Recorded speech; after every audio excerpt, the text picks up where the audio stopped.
خداوند یسوع المسیح ہمارے منجی ہوشواہ مشیاخ کے عظیم جلیل اور قدوس نام میں آپ سب کی سلامتی ہو۔ نبیوں کی کہانی بائبل سٹڈی پروگرام کے ساتھ ہارون خان آپ کی خدمت میں حاضر ہے، اور ہم خداوند کے زندہ پاک کلام میں سے، بائبل مقدس میں سے ریویلیشن کی مکاشفہ کی کتاب کو سیکھ رہے ہیں۔ اس کے 6 باب کے حوالے سے آج پہلا پروگرام ہے، chapter 6 and first episode of chapter 6۔ عزیز و خداوند کی شکر گزاری کرتے ہیں، تمام عزت اور جلال اور بزرگی اپنے آسمانی باپ کو، جی ہاں قدیم الایام کو دیتے ہیں جو تخت پر بیٹھا ہے، اور اس برہ کو جو ذبح کیا ہوا ہے اور اب زندہ ہے اس کو دیتے ہیں جو خود بھی تخت پر بیٹھا ہے اور ہمیں بھی تخت پر بیٹھنے کا انعام دینے کو ہے، بشرطے کہ ہم غالب آئیں، ہم اس کی باتوں پر عمل کریں۔ اور شکر کرتے ہیں پاک روح کے لیے، رواح خدش کے لیے، ہولی اسپرٹ کے لیے، جو کہ ہمارا اچھا استاد اور ہمارے سیکھنے اور سمجھنے کے لیے ہمیں یہ مواقع، یہ اپرچونٹیز، یہ پلیٹ فارمز اور پروگرامز مہیا کرتا ہے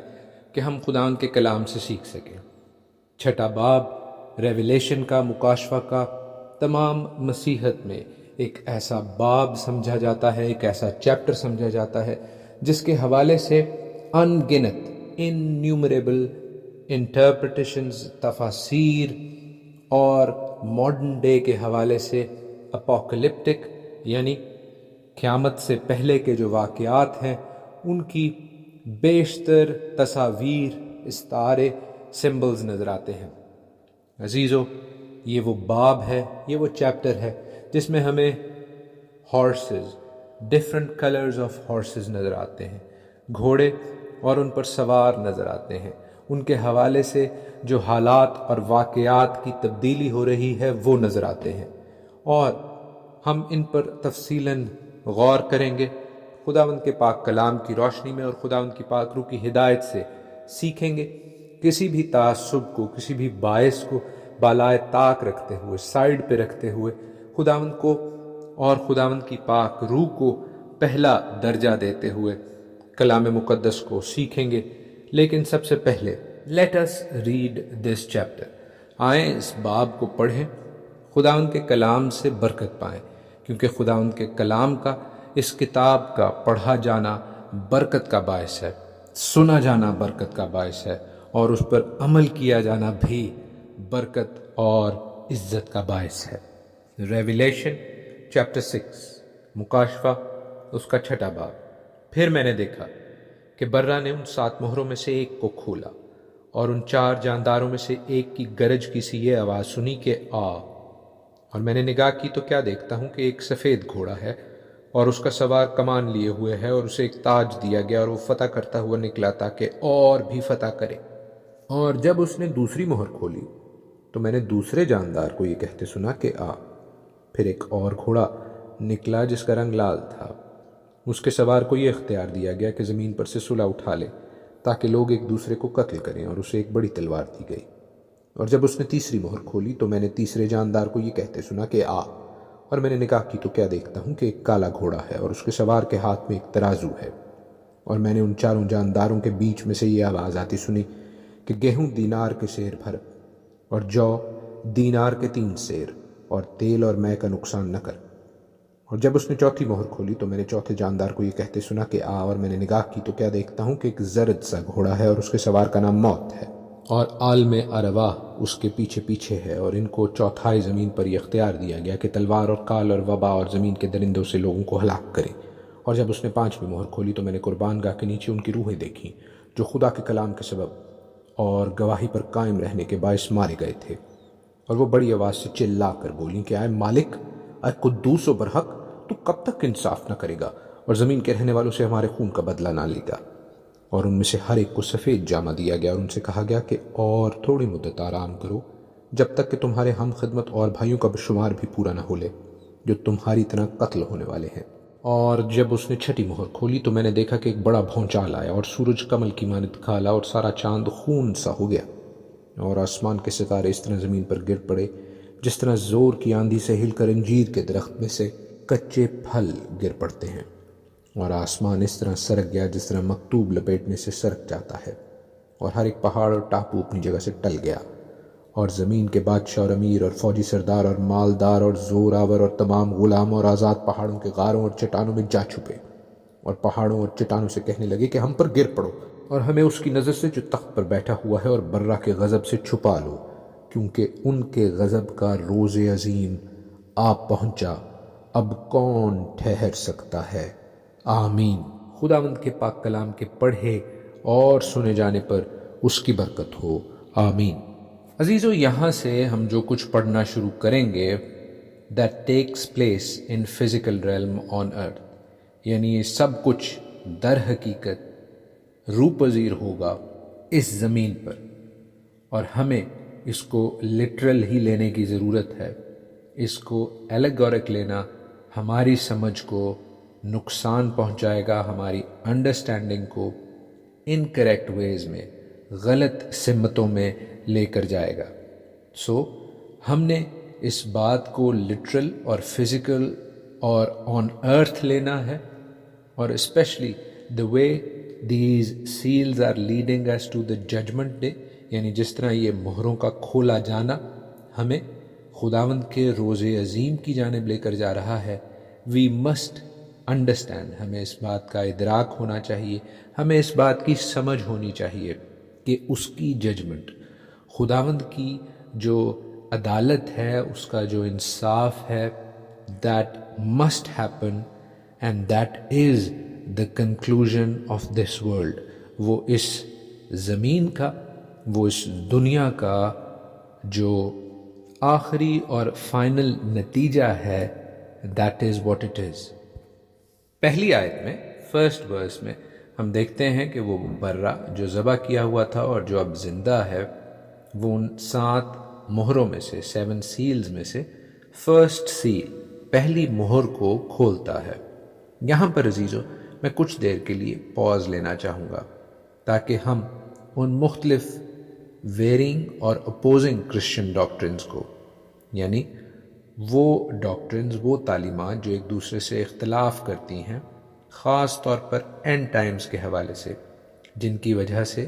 مسیحت میں بہت زیادہ کنفیوژن ہے، اینڈ ٹائمز کے حوالے سے، آخری ایام کے حوالے سے، ہم ان کو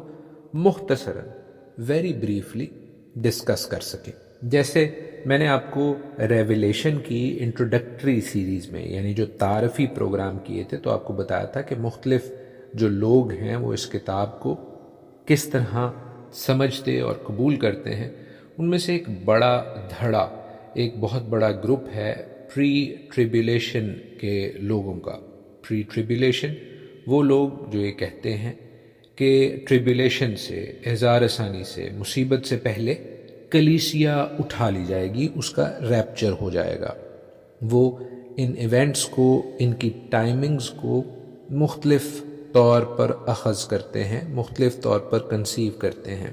وہ ریپچر کو، ٹریبیولیشن کو، گریٹ ٹریبیولیشن کو کس طور پر دیکھتے ہیں، اس کو اس باب کے تناظر میں، اس باب کے، اس چیپٹر کے کانٹیکسٹ میں سمجھنا بہت ضروری ہے۔ ان کا ماننا یہ ہے کہ ٹریبیولیشن اور گریٹ ٹریبیولیشن 2 علیحدہ علیحدہ واقعات ہیں۔ ٹریبیولیشن کا جو پیریڈ ہے وہ 7 سال کا ہے، اور گریٹ ٹریبیولیشن کا جو پیریڈ ہے وہ اس میں سے، ان 7 سالوں میں سے، ان 7 ایئرز میں سے خاص طور پر سیکنڈ ہاف ہے، جو 7 سالوں کے 3.5 سال ہیں سیکنڈ ہاف میں۔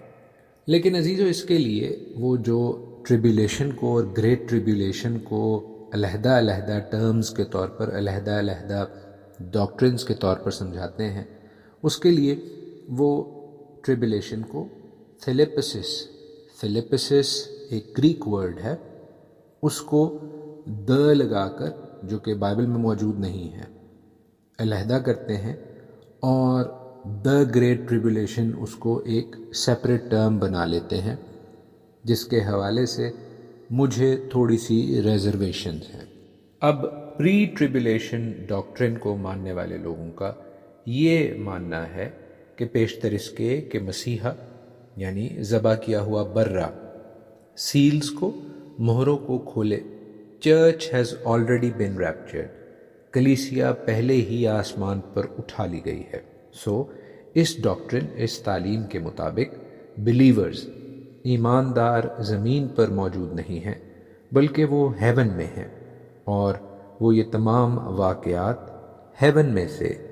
آسمان میں سے دیکھیں گے۔ اب یہ سیلز، ان سیلز کا، ان مہروں کا کھولا جانا، اس کے حوالے سے اظہار ثانی عزیزو، میں ان حوالوں سے اور پری ٹریبولیشن ریپچر اور پوسٹ ٹریبولیشن ریپچر یعنی اظہار ثانیوں کے بعد کلیسیا کا آسمان پر اٹھایا جانا، اس کے حوالے سے تفصیلاً بات کرتا رہوں گا اس باب کے تناظر میں بھی اور بقیہ آنے والے بابوں یعنی چیپٹرز میں بھی، لیکن یہاں پر میں مختصراً یہ ضرور بتا دینا چاہتا ہوں کہ پری ٹریبولیشن ریپچر یعنی اظہار ثانیوں سے، مصیبتوں سے پہلے کلیسیا کے آسمان پر اٹھائے جانے کا جو کانسیپٹ ہے، اس کی ببلیکل بیسز اس لیے نہیں ہے کیونکہ خداوند نے ان خطوط میں، ان لیٹرز میں جو کلیسیاؤں کو لکھے، آنے والی پرابلمز کا، اظہار ثانیوں کا بڑا واضح ذکر کیا،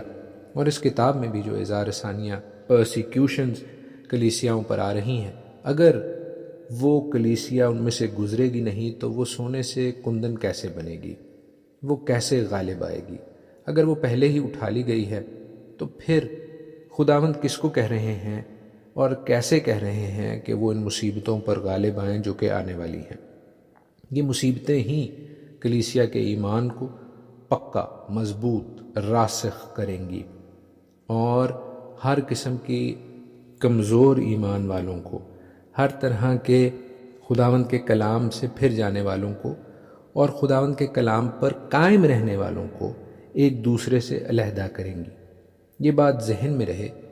کہ I do believe in rupture, میں مانتا ہوں کہ کلیسیا نے آسمان پر اٹھایا جانا ہے، but that is going to happen. وہ اس وقت ہوگا جب خداوند قہر کے پیالے انڈیلیں گے ان پر جو کلیسیا کو ستاتے ہیں۔ کلیسیا نے ستانے والے، اظہار ثانی والے عمل میں سے گزرنا ہے، اور اس کے بعد جب قہر رات کو انڈیلا جائے گا تب کلیسیا وہاں پر نہیں ہوگی، اور اس کو ہم خداوند کے کلام میں سے طرح بطرح اور حصہ بحصہ سیکھتے جائیں گے۔ پری ٹریبولیشن ریپچر کی ڈاکٹرن یعنی اظہار ثانی سے، تکالیف سے پہلے کلیسیا کے اٹھائے جانے کی جو تعلیم ہے، وہ دراصل اپنے آپ کو تسلی دینے والی تعلیم ہے کہ ہم تکالیف نہ دیکھیں۔ کوئی بھی شخص تکالیف میں سے گزرنا نہیں چاہتا، لیکن یہ بات ذہن میں رہے کہ کلام مقدس بالعموم ان جنرل اور ریویلیشن کی کتاب بالخصوص ان پرٹیکولر ہمیں بتاتی ہے کہ کلیسیا کو، ایمانداروں کو تکالیف میں سے، پرسیکیوشن میں سے، ٹریبیولیشن میں سے، سلیپسس میں سے گزرنا ہے، اور اس کی ایک مثال تو ہمیں اسی باب میں نظر آتی ہے۔ ہم نے پڑھا ہے کہ جب 5ویں مہر کھولی گئی تو تخت کے نیچے ان کی روحیں نظر آئیں جن کے سر کلام پر قائم رہنے اور گواہی پر قائم رہنے کی وجہ سے کاٹے گئے تھے۔ تو عزیزو، اگر کلیسیا اوپر اٹھا لی گئی ہے تو پھر یہ کون ہے؟ وی مسٹ ریئلائز کہ یہ وہی لوگ ہیں جو تکالیف میں سے، ٹریبیولیشن میں سے، سلیپسس میں سے گزرے ہیں۔ سو پری ٹریبیولیشن ریپچر کی جو ڈاکٹرن ہے، جو تعلیم ہے، وہ اس حوالے سے سالڈ نہیں ہے، کیونکہ پھر اس میں ہمیں بہت سے جھول نظر آتے ہیں۔ اور یاد رہے کہ ابھی بھی ٹریبیولیشن، اظہار ثانی، پرسیکیوشن کلیسیا کی ہو رہی ہے اور اس سے پہلے بھی ہوتی رہی ہے۔ So you can't see that this tribulation is going to be not for the church. ہم پہلی آیت کی جانب واپس آتے ہیں اور یہاں پر ہم دیکھتے ہیں ان 4 ہارسز کو، ان 4 گھوڑوں کو جو مختلف کلرز کے ہیں، ڈیفرنٹ رنگوں کے ہیں، اور یہ بات ذہن میں رہے کہ یہ سیلز کھولی جا رہی ہیں، یہ رات یا قہر نہیں ہے۔ قہر کے پیالے از a different term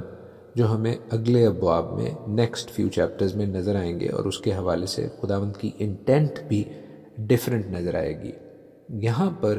sequence of events نظر آ رہی ہیں، ایک ٹائم لائن نظر آ رہی ہے